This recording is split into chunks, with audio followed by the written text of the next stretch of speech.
तो एक बार जरा आईटी पर भी नजर डालते हैं। 2 दिन पहले हमने देखा वो मॉर्गन स्टैनली की जबरदस्त रिपोर्ट आई थी, थोड़ा आईटी स्टॉक्स में एक्शन भी बना।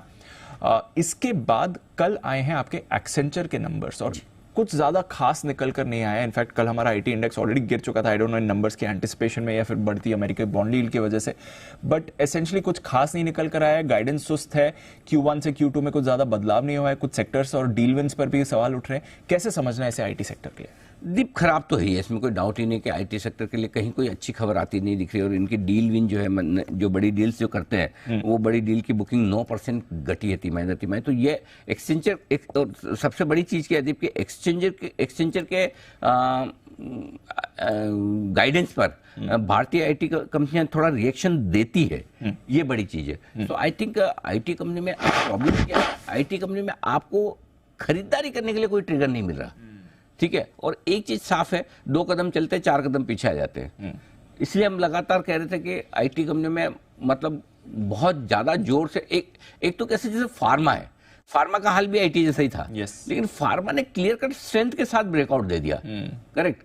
लेकिन वो मजबूती और वो अब कॉन्फिडेंस आईटी शेयर में अभी भी नहीं बन रहा।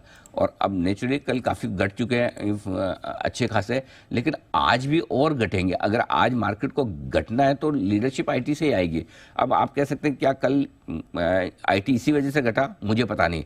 मुझे डाउट है कि कल इस वजह से घटा होगा, क्योंकि एक्सचेंजर के रिजल्ट्स का अनुमान लगा सकते हैं, लेकिन डील जो विन है वो आपकी डील पाइपलाइन अगर 9% घटेगी, ये अनुमान तो शायद नहीं रहा होगा। सो आई थिंक थोड़ा आईटी पर और दबाव रहेगा। अभी भी मेरा ये समझना है कि इस क्वार्टर के रिजल्ट कोई आईटी के बहुत खास आने वाले नहीं, लेकिन हाँ, अगर आप वित्त वर्ष 2025 का व्यू लेकर चल रहे हैं तो अगले 6 महीने आपके आईटी शेयरों में यहाँ से 8 से 10% गिरावट अगर आईटी शेयरों में दिग्गजों में होती है, आईटी शेयर बहुत अट्रैक्टिव है खरीदने के लिए। और वो मार्च तक आपको जब भी मौका दे, मार्च तक यहाँ से 10% गिन लीजिए। जो भी आपका आईटी स्टॉक है बड़े वाले में 10-12% की, कोई मिड साइज का हुआ तो 15% गिन लीजिए, टीसीएस इन्फोसिस जैसा हुआ तो 8-10% गिन लीजिए। वहां पर आपके लिए खरीदारी का मौका मिलेगा।